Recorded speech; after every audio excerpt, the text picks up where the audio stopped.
ورسوله أرسله بالحق بشيرا ونذيرا صلى الله تعالى على خير خلقه سيدنا محمد وآله وصحبه أجمعين أما بعد فأعوذ بالله من الشيطان الرجيم بسم الله الرحمن الرحيم ألا إن أولياء الله لا خوف عليهم ولا هم يحزنون صدق الله مولانا العظيم وصدق رسوله النبي الكريم إن الله وملائكته يصلون على النبي يا أيها الذين آمنوا صلوا عليه وسلموا تسليما اللهم صل على سيدنا ومولانا محمد معدن الجود والكرم وآله وبارك وسلم صلاة وسلاما عليك يا سيدي يا رسول الله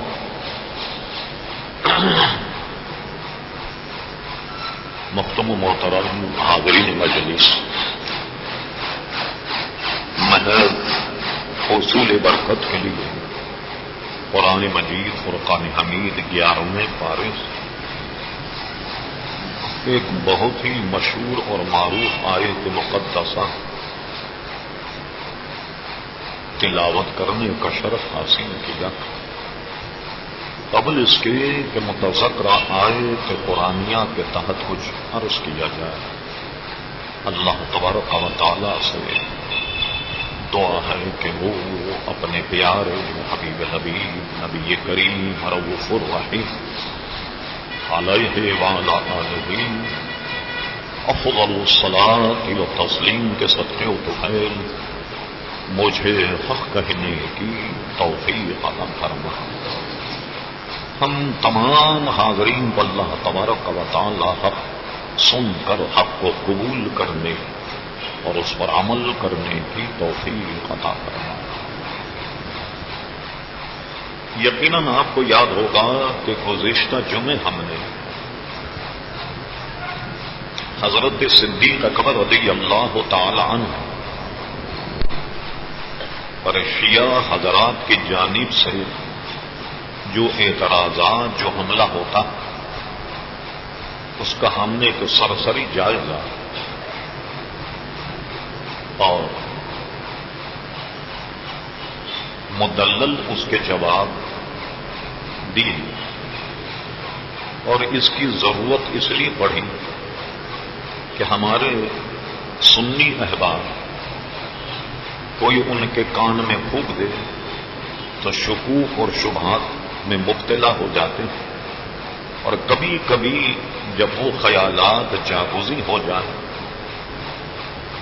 تو آدمی ایمان جیسی نعمت سے محروم ہو جاتا ہے۔ اس لیے ہم نے سوچا، حالانکہ اعتراضات تو بہت ہیں لیکن چیدہ باتیں جو کہی جاتی ان کے ہم نے جوابات دے دی۔ اور ہم نے یہ بھی تذکرہ کیا تھا، قریب ماضی میں ایک عالم دین نے بڑی ضخیم قسم کی 32 جلدوں میں ان تمام اعتراضات کا جواب دیا، جن کا نام حضرت اللہ مولانا محمد علی رضوی۔ یہ بھی آپ کے علم میں ہے کہ رجب المرجب شریف شروع ہو گیا، اور آج 5 تاریخ. ہم اسلامی مہینے اور تاریخ کے اعتبار سے آپ کو پیغام دیتے ہیں. کل رجب المرجب کی 6 تاریخ. رجب شریف کی 6 تاریخ وہ تاریخ ہے جس میں ہمارے اور آپ کے سرکار خواجہ غریب نواز رضی اللہ تعالیٰ عنہ کا وصال ہو. ان کے احسانات بر صغیر اگرچہ عام اسلام کا، مگر بر صغیر پر ان کے احسانات اتنے ہیں شاید ہم گھنٹوں ان کا تذکرہ کریں تو ان کا احسان چکا نہیں پائیں. ان کے وصال کا وقت ہو اور ان کا تذکرہ نہ ہو، یہ بھی سرکار خواجہ غریب نواز رضی اللہ عنہ کے ساتھ انصاف نہ ہوگا. آپ جانتے ہیں کہ جمعے میں نپات اللہ وقت ہوتا ہے اور اس میں کسی ایک شخص کی زندگی کا احاطہ اور احاطہ کرنے میں بہت پریشانی ہوتی ہے، لیکن ہم محض حصول برکت کے لیے خواجہ غریب نواز رضی اللہ عنہ کی یاد میں چیدہ کچھ باتیں بیان کرتے ہیں. اور میں نے یہ بات کئی دفعے کہی اور مجھے موقع نہیں ملا کہ میں اسے عنوان بنا کر گفتگو کروں. جو میرے ذہن میں دلائل اور شواہد وہ آپ کے سامنے بیان کروں. میں اپنے تمام سنی بھائیوں سے یہ گزارش کرتا ہوں کہ ہمارے مشائخ کا مشرب یہ ہے جب کسی بزرگ کی یاد منائی جائے، جب ان کا تذکرہ کیا جائے تو ان بزرگ کی توجہ اپنے ماننے والوں پر ہوتی. یہ ذہن میں رہے. اس کی کئی نظیریں ہم آپ کو دکھا سکتے. کیا عجب کہ آج ہم خواجہ غریب نواز رضی اللہ عنہ کا تذکرہ کر رہے ہیں. ہو سکتا ہے ان کی نظر کرم ہم پر پڑ جائے، ہماری دنیا بھی سنور جائے، آخرت بھی سنور جائے، ظاہر بھی سنور جائے، باطن بھی سنور جائے. اب آئیے حضرت خواجہ غریب نواز کی شخصیت. میری تحقیق اور معلومات کے مطابق جتنا میں نے پڑھا ہے، آپ کی ولادت شریفہ 527 ہجری سجستان کا ایک شہر جس کو سنجر کہتے ہیں. محققین میں یہ بحث چل گئی کہ وہ سنجر ہے یا سجیس ہے، یہ ایک الگ بات ہے. سجستان میں ایک شہر تھا جس کو سنجر کہتے ہیں. 527 میں آپ کی ولادت اور آپ کا وصال ہے 630 ہجری میں. اس اعتبار سے دیکھا جائے تو اللہ تبارک و تعالی چونکہ آپ سے کام لینا تھا ہندوستان کی بنجر زمین پر، تو اس سن کے اعتبار سے آپ کو عمر شریف اللہ تعالیٰ نے 97 برس عطا فرمائی.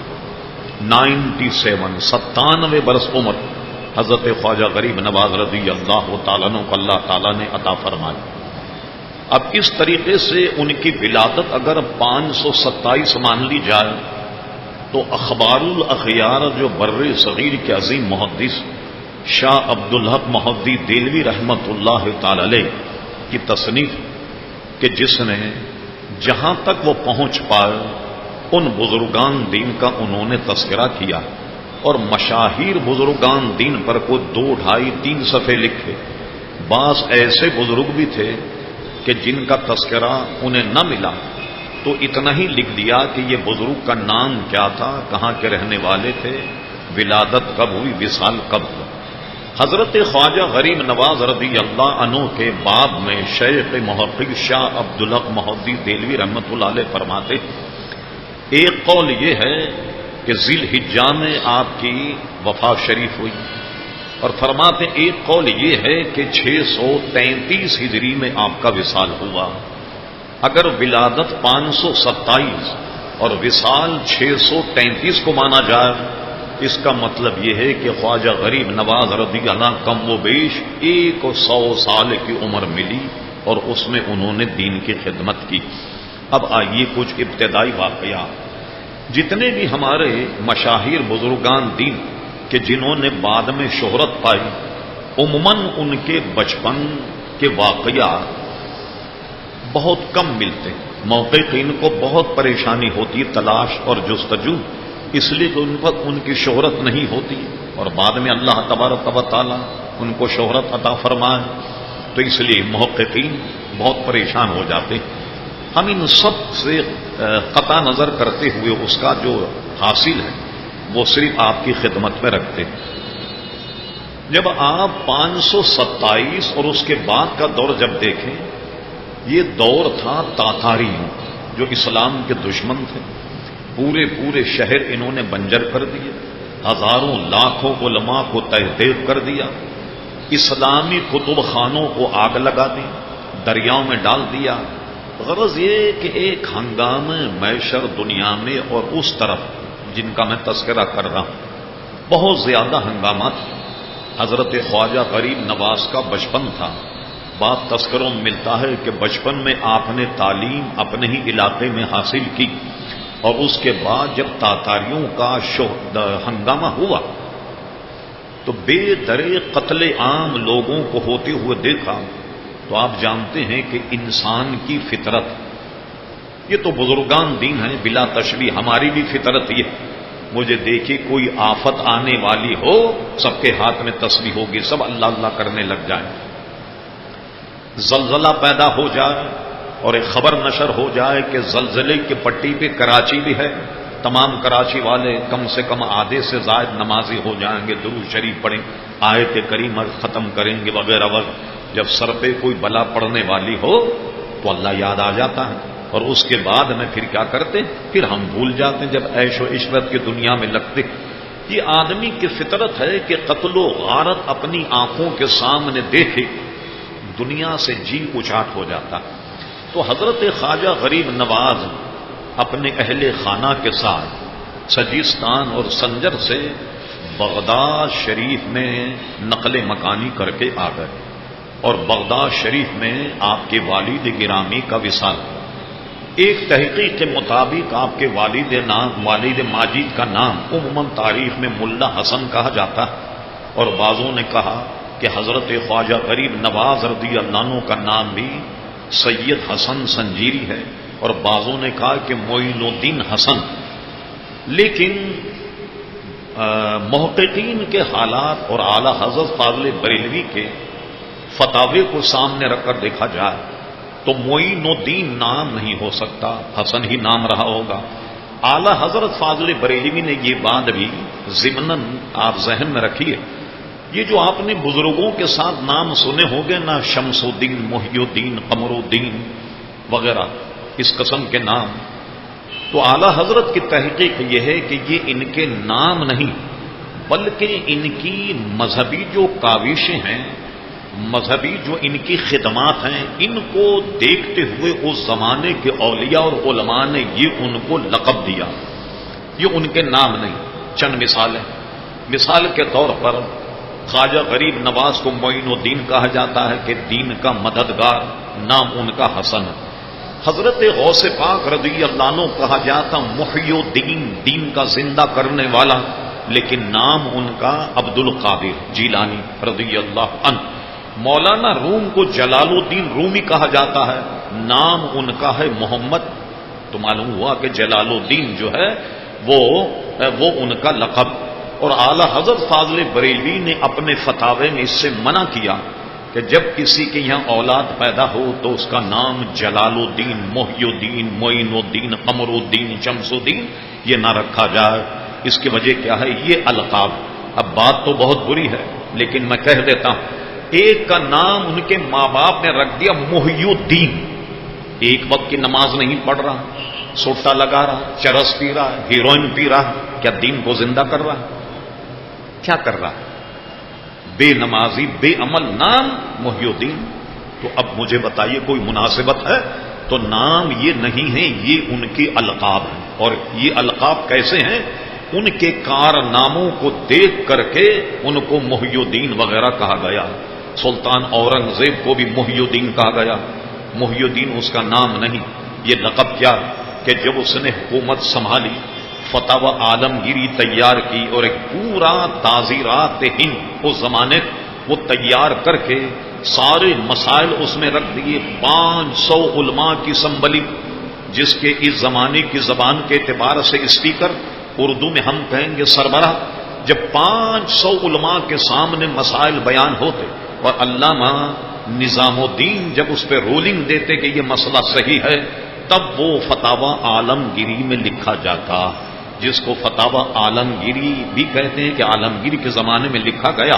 اور اس کا ایک نام عرب کی دنیا میں فتاوی ہندیہ، وہ ہندوستان کی سرزمین پر لکھا گیا، فتاوی ہندیہ کہا جاتا ہے. تو محی الدین یہ اورنگزیب کا نام نہیں بلکہ اس کا لقب. اس سے پتہ لگتا ہے کہ معین الدین آپ کا نام نہیں بلکہ یہ آپ کا لقب. غرض آپ بغداد شریف آ گئے. آنے کے بعد یہاں ان کا ایک باغ تھا جس میں پھل فروٹ پھلتے، ایک پن چکی تھی. اب تو یہ سسٹم ختم ہو گیا. پن چکی کا مطلب یہ ہے کہ جو پانی کے زور سے چکی چلتی ہے اس کو پن چکی کہتے ہیں. تو آج کل اس پانی کے زور سے اب بجائے چکی کے اب بجلی پیدا ہوتی ہے، نئی ٹیکنالوجی یہ. تو یہ آپ باغ میں اپنے معاملات چلاتے رہے. والد گرامی کا انتقال ہو گیا. آپ کی والدہ ماجدہ جن کا نام تھا فاطمہ رضی اللہ تعالی عنہ، والدہ ماجدہ خالی موجود تھی. والد کا جب انتقال ہوا، جب آدمی کا جی دنیا سے اچاٹ ہو جائے، اللہ سے لو لگائے، تو اللہ کی مدد بھی شامل حال ہو جاتی. ایک بزرگ تھے بغداد شریف کے جن کا نام تھا ابراہیم قندوزی. بعضوں نے ان کا نام ابراہیم قلندری لکھا، لیکن ہم یہ کہتے ہیں کہ قلندر یا قلندری یہ کوئی تصوف کی اصطلاح نہیں. تو وہ ایک مجذوب بزرگ تھے جن کا نام ابراہیم قندوزی تھا. وہ مجذوب تھے حالت جذب، ادھر ادھر ٹہلتے ہوئے باغ میں آ گئے. جب باغ میں آئے تو ہمارے اور آپ کے خواجہ غریب نواز رضی اللہ عنہ بچپن ہی سے علماء اور صوفیاء سے انسیت اور محبت کی.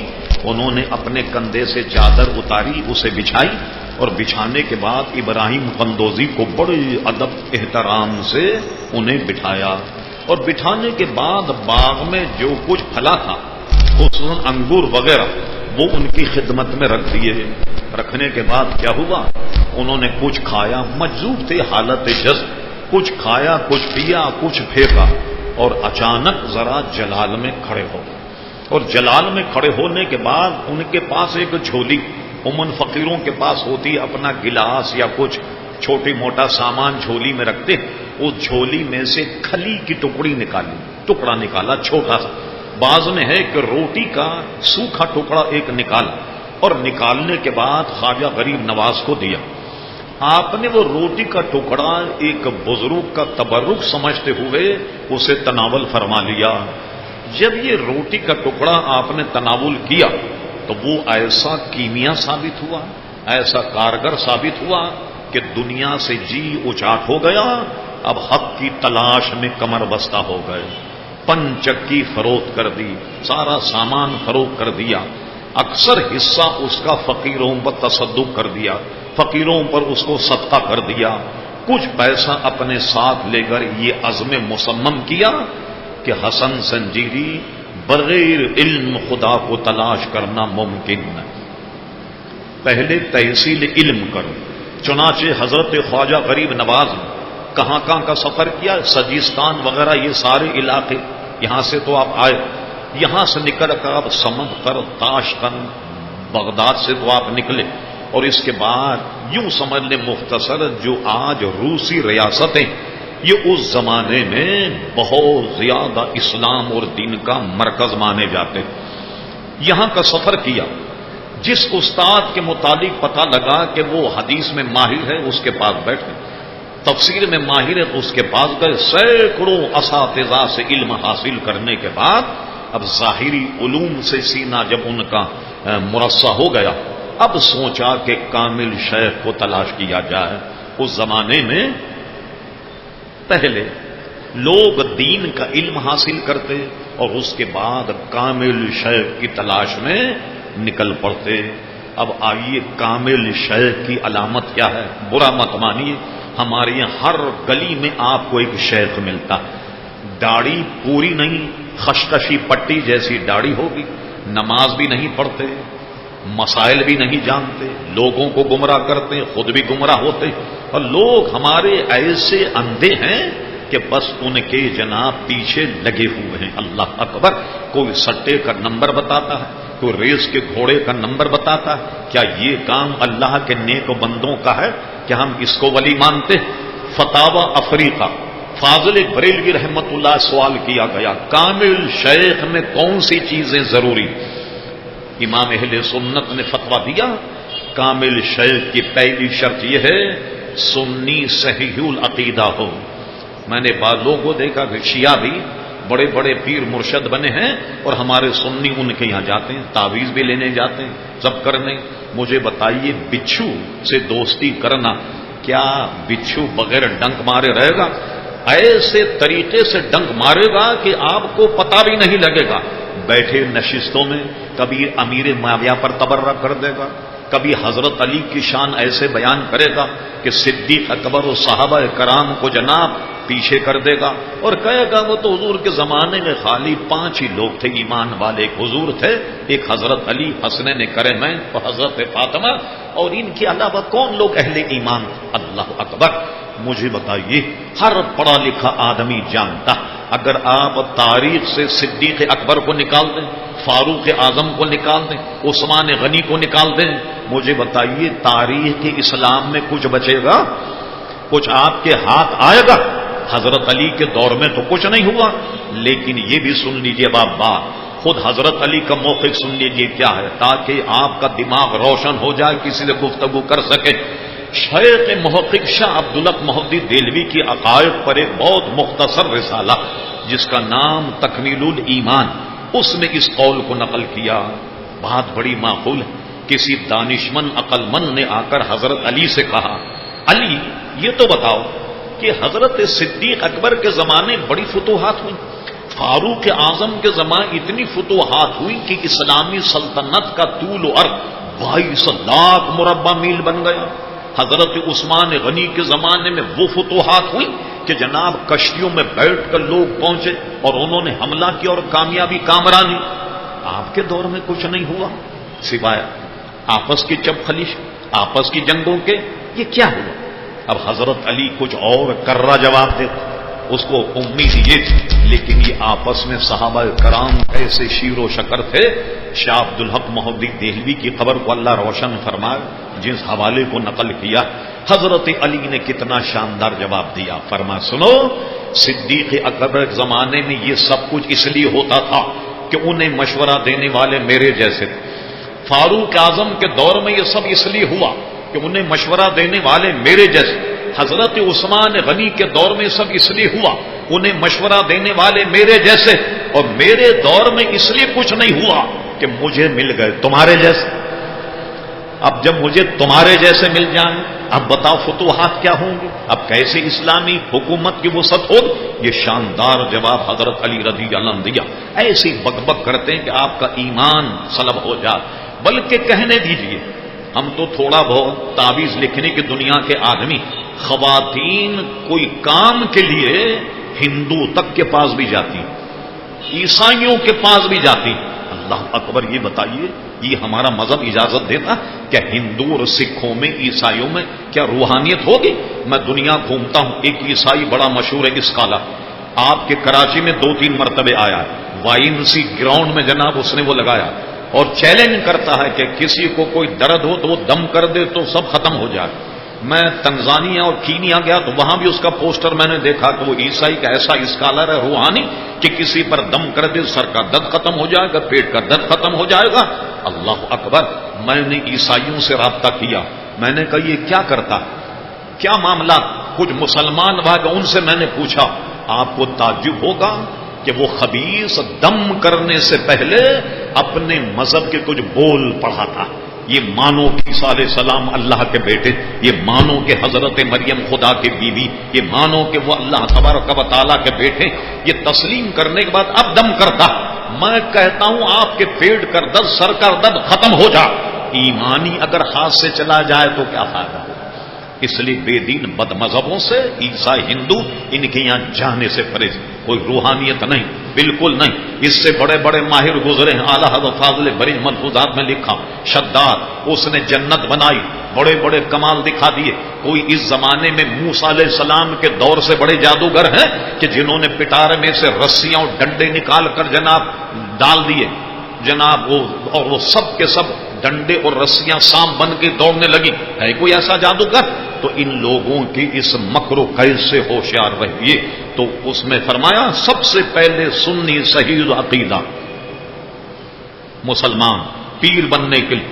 دوسری بات صاحب تقوی، پرہیزگار، مکمل نماز کا، حج اور زکات جو معمولات اس کا پابند ہونا چاہیے۔ تیسری بات یہ ہے کہ صاحب علم، اور اتنا علم کہ اگر کوئی اس سے مسئلہ پوچھے تو از خود بغیر کسی مدد کے کتاب و سنت میں اسے تلاش کر کے بتا دے۔ یہ الگ بات ہے کوئی ادق مسئلہ ہو تو علماء سے رجوع کرے، یہ بتا دے۔ اور چوتھا جناب، چوتھی شرط یہ کہ اس کا سلسلہ اس کے شیخ اس طرح ہوتا ہوا نبی پاک صلی اللہ علیہ وسلم تک پہنچ جائے۔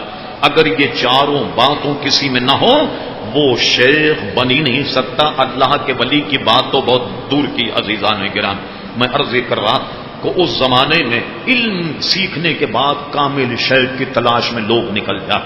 ہمارے اور آپ کے سرکار خواجہ غریب نواز کامل شیخ کی تلاش میں نکلے تو ان کی ملاقات ایک چھوٹا سا شہر یا قصبہ قید، ایک بزرگ وہاں تھے جن کا نام عثمان ہارونی رحمت اللہ علیہ، ان سے ملے، ان کے معاملات کو دیکھ کر دل نے گواہی یہ کامل شیخ۔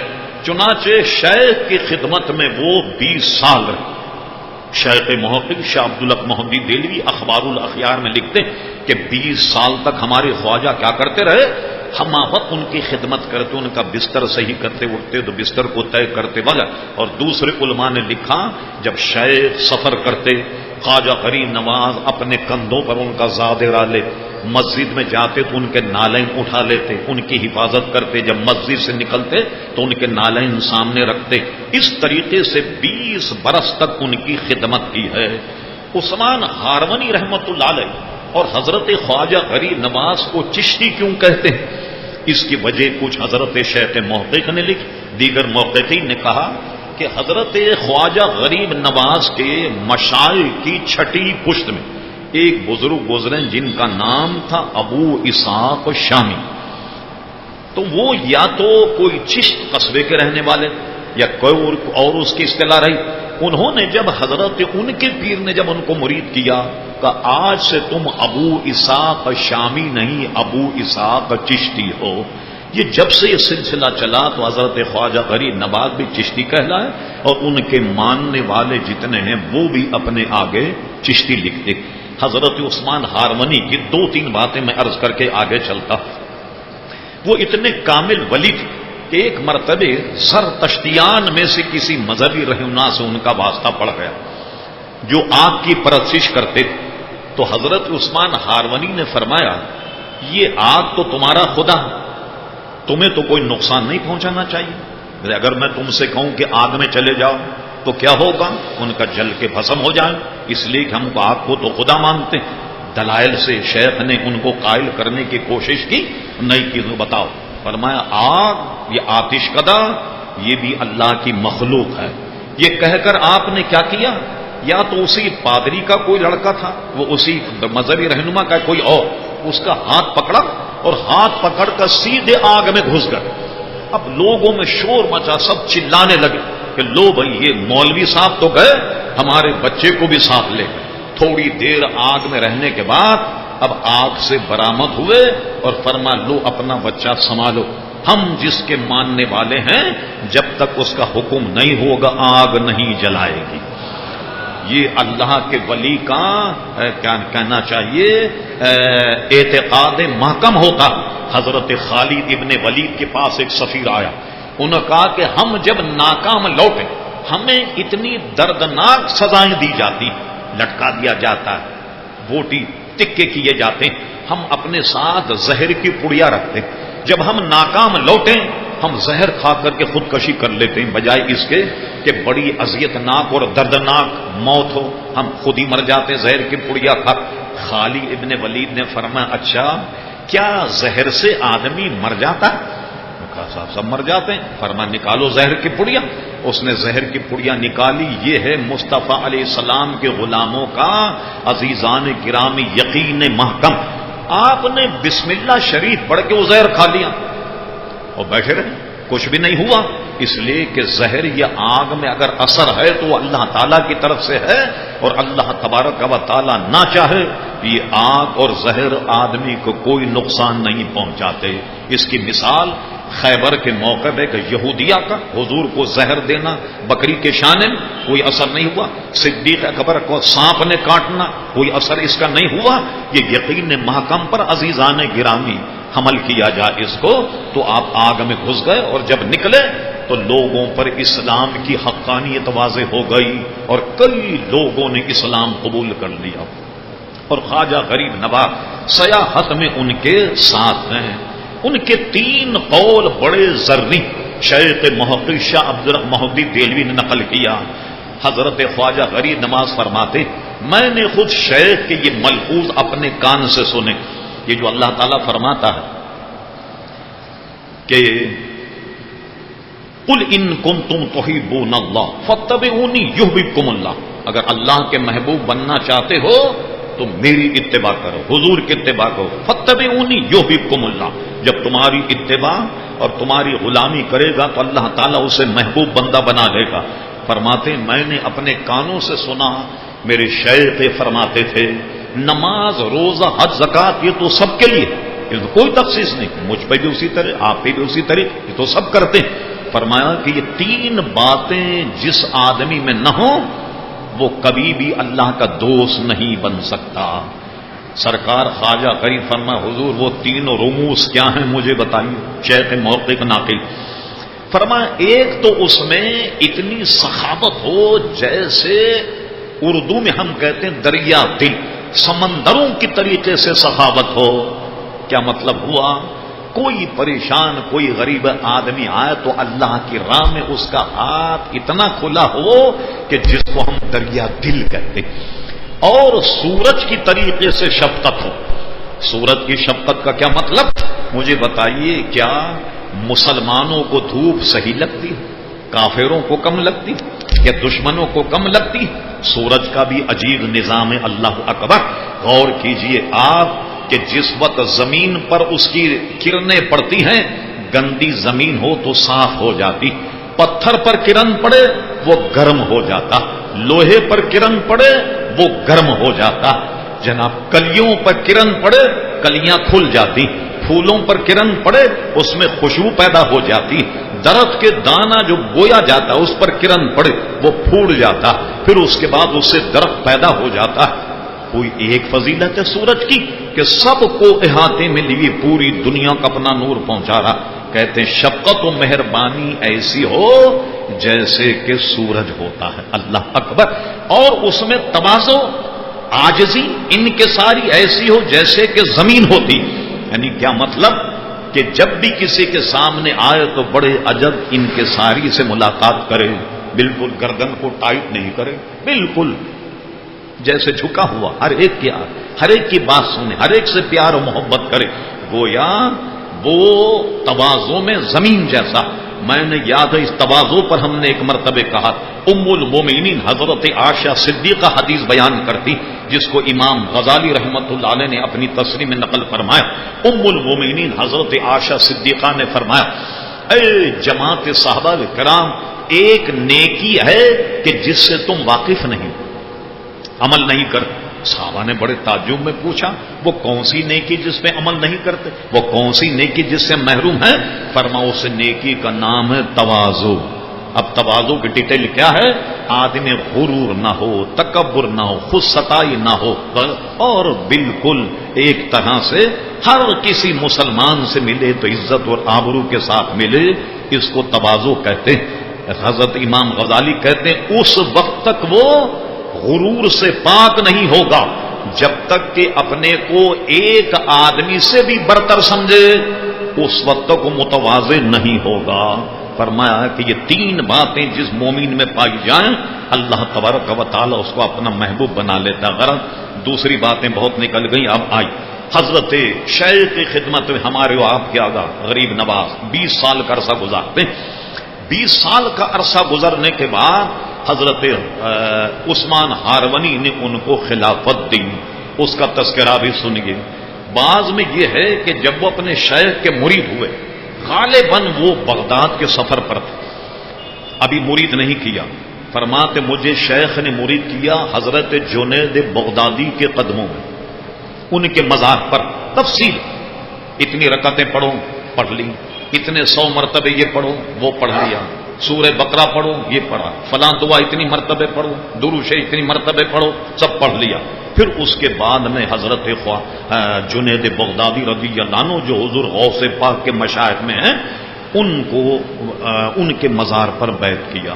اور بیعت کرنے کے بعد وہ 20 سال رہنے کے بعد ایک روایت میں کہ شیخ اپنے مرید کو لے کر مکہ مکرمہ پہنچے.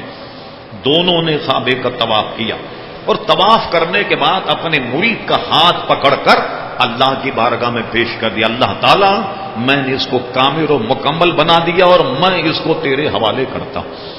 اور اس کے بعد کچھ عرصے مکہ میں رہے اور مدینہ شریف آ گئے. مدینہ شریف میں گاہے گاہے دربار رسالت ماب میں حاضری ہوتی رہی. اور اس کے بعد ایک حاضری میں پیارے مصطفیٰ صلی اللہ علیہ وسلم آیا, حسن سنجیری ہم نے تجھے معین الدین بنا دیا, اپنے دین کا مددگار بنا دیا, اور تیرے لیے ہم نے ہندوستان کے انتخاب کیا. ہندوستان جاؤ اور ظلمت ضلالت سے کثیر جو عوام مبتلا ان کو نور کی طرف بلاؤ. یہ پیغام حضور کے دربار سے مل گیا. اب پیغام ملتے ہی حضور خواجہ غریب نواز ایران, تہران, افغانستان جسے آج اسلام آباد کہتے ہیں یہ, اور پنڈی. پھر ایک روایت یہ ہے کہ ملتان گئے. ملتان میں جو زمانے میں اولیاء تھے ان کی بھی زیارت کی, اور حضور غوث پاک سے زیارت بھی ثابت ہے کہ حضور غوث پاک کی بھی زیارت. بعد محققین نے لکھا کہ حضور غوث اعظم رضی اللہ عنہ کی چچازاد بہن, چچا کی بیٹی حضرت خواجہ غریب نواز کی والدہ. تو حضرت خواجہ غریب نواز کی والدہ کون ہے؟ حضور غوث اعظم کے چچازاد بہن. اب رشتے کے اعتبار سے خواجہ غریب نواز کے حضور غوث اعظم جو ہیں وہ عزیزان گرامی ماموں ہوئے. پھر آپ یہ بھی دیکھ لیں خواجہ غریب نواز کی پیدائش 527 ہجری اور حضرت غوث اعظم کی پیدائش 470 ہجری. اب یہ جب غوث اعظم کے دربار میں گئے اس زمانے میں سرکار غوث اعظم کی عمر شریفہ تقریباً 50 سال سے زائد ہو, اور آپ نے بھی عمر 90 سال سے زیادہ پائی. گاہے گاہے ان کی خدمت میں بیٹھتے بھی رہے حضرت خواجہ. غرض کے ہندوستان کا سفر کیا. جب ہندوستان کا سفر کیا تو اپنے تئیں سمجھ رہے تھے کہ لاہور ایک بنجر زمین ہے جہاں مسلمانوں کا شاید نام و نشان بھی نہیں. جب لاہور میں وارد ہوئے دیکھا کہ لوگوں کے سروں پر امامے سجے ہوئے, ٹوپیاں پہنی, داڑھی لوگوں میں. سب تعجب ہوئے یہاں کون شخص آیا. اگرچہ سلطان محمود غزنوی نے یہ علاقہ فتح کر لیا تھا اور سلطان مسعود نے بھی یہ علاقے پر بہت کچھ کیا, یہ سب ایک تفصیل الگ. جناب لوگوں سے پوچھا تو انہوں نے کہا صاحب آپ سے تو 100 برس پہلے ایک شخصیت یہاں آئی جن کا نام سید علی حجویری جو غزنی کے رہنے والے, یہ سارا کارنامہ ان کا جنہوں نے ہمیں مسلمان کیا اور ہمیں ظلمات ضلالت سے نکالا. مشتاق ہوئے کہ دیکھا جائے ان کا مزار. جب حضرت داتا گنجبخش علی حجویری کے مزار پر گئے تو بزرگوں کا بزرگوں سے تعلق ہوتا, جان گئے کہ اللہ کا نیک بندہ, بس وہیں ان کے قدموں میں بیٹھ گئے. آج بھی ان کا چلہ موجود ہے.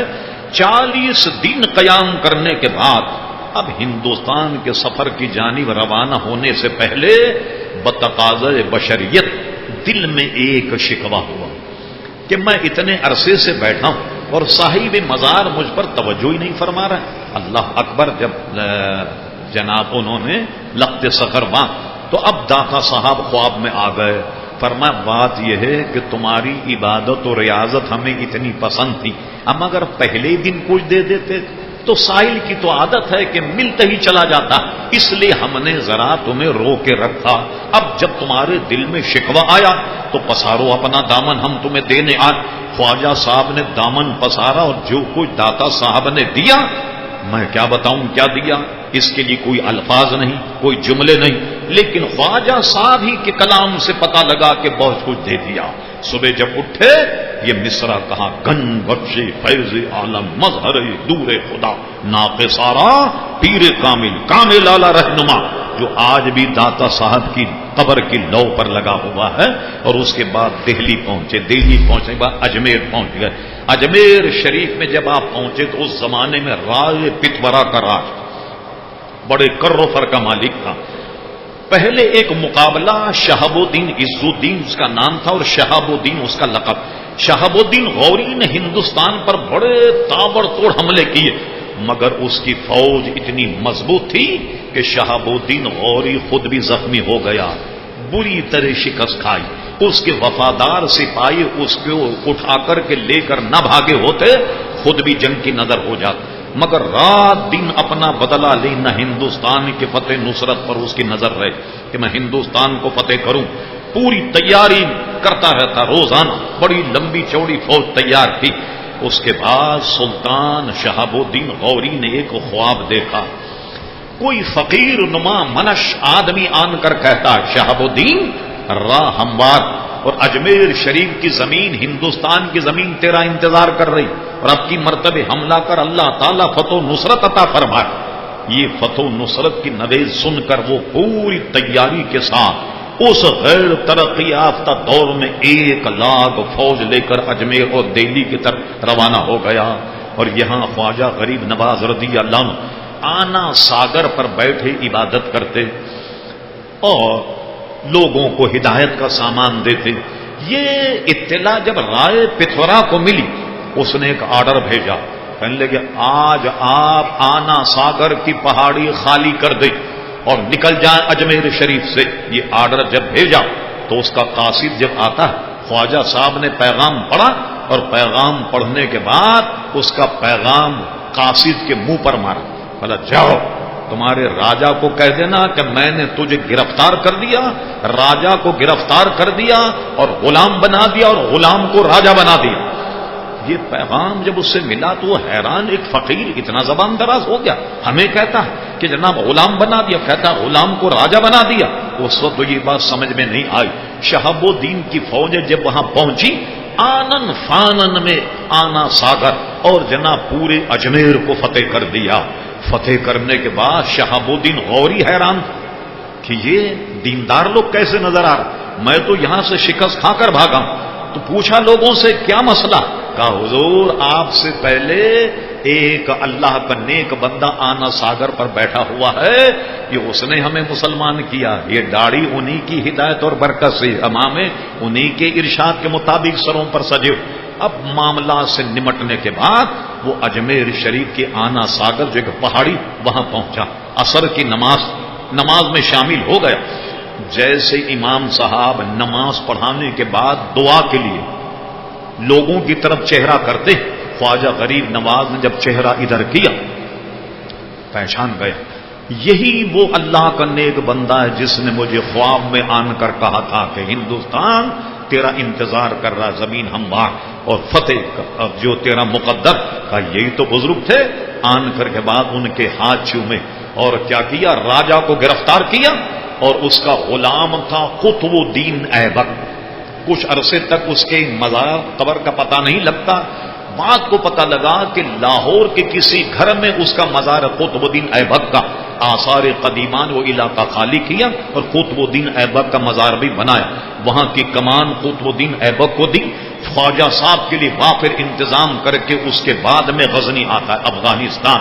اب آئیے آخر کی 2-3 باتیں، وقت پورا ہو چکا۔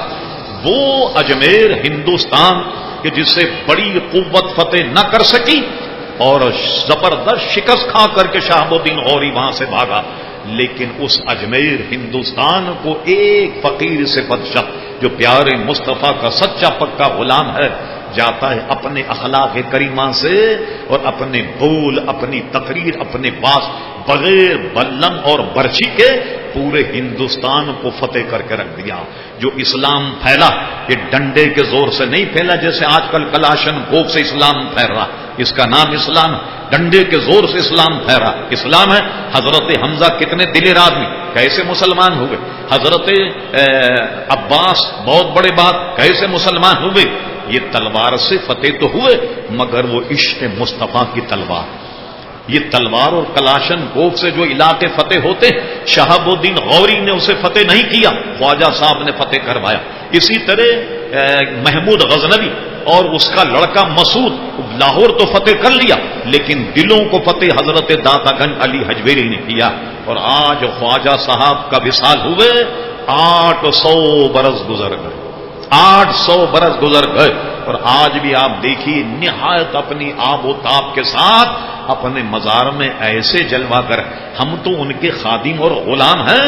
انگریز مورخ لکھتا میں نے ہندوستان کا سفر کیا، خواجہ غریب نواز کے مزار پر جب گیا میں نے یہ دیکھا کہ ایک آدمی ہندوستان میں اپنی قبر میں ہندوستان پر حکومت کر رہا، لیٹا ہوا قبر میں اور پورے ہندوستان پہ حکومت کر رہا، اور وہ حضرت خواجہ غریب نواز جن کے نام پر پورا اجمیر شریف پل رہا، بڑے بڑے کر و فر کے بادشاہ جناب بابر، اس کا بیٹا ہمایوں اور اس کا بیٹا اکبر جس نے اپنا دین قائم کر لیا وہ، اور اس کے بعد اورنگزیب، اس کے بعد شاہجہاں وغیرہ، یہ سب کے سب جب خواجہ غریب نواز کی چوکھٹ پہ آتے، نظام دکن میر عثمان علی خان جب خواجہ کے مزار پر آتے میلوں دور پہلے ہاتھی سے اتر جاتے اور ننگے پیر خواجہ صاحب کے دربار میں حاضری تھے۔ اب بتاؤ حکمراں کون ہے؟ بڑے بڑے لیڈروں کو یہ ان کا عقیدہ ہے کہ بڑے بڑے لیڈر وہاں حاضری دیتے ہیں، خواجہ ذرا خیال رکھیے کہ الیکشن میں کامیاب ہو جائیں۔ اللہ اکبر، ہر مذہب کا آدمی وہاں ملتا۔ الحمدللہ میں نے 3 حاضری وہاں دی، ایک سکو دیکھا وہ ہاتھ پھیلائے کھڑا، میں نے کہا تمہارا کیا مطلب ہے ہمارے خواجہ سے، یہاں کائے کے لیے ہاتھ باندھے کھڑے ہو، ہاتھ پھیلا ہے؟ ارے کہنے لگے میاں جی یہ شہر اجمیر ہے، سمجھ سمجھ کا پھیر ہے۔ میں نے کہا وہ کہنے مسلمان کہتے ہیں خواجہ ہمارے، ہم کہتے ہیں خواجہ ہمارے، یہ ہندو کھڑا ہوا 111 لکھا ہوا ماتھے یہ کہتا ہے خواجہ ہمارے۔ غرض یہ کہ حضرت خواجہ غریب نواز آج بھی ایک شہنشاہ کی طرح اپنے مزار پر انوار میں لیٹے، اور کوئی مانے یا نہ مانے ہم اور آپ بر صغیر کے مسلمان جو مسلمان ہیں یہ خواجہ غریب نواز کا کرم ہے، یہ ان کی مہربانی۔ اللہ تعالیٰ ان کے مزار پر انوار پر رحمت و رضوان کی بارش فرما۔ وما علینا الا البلاغ۔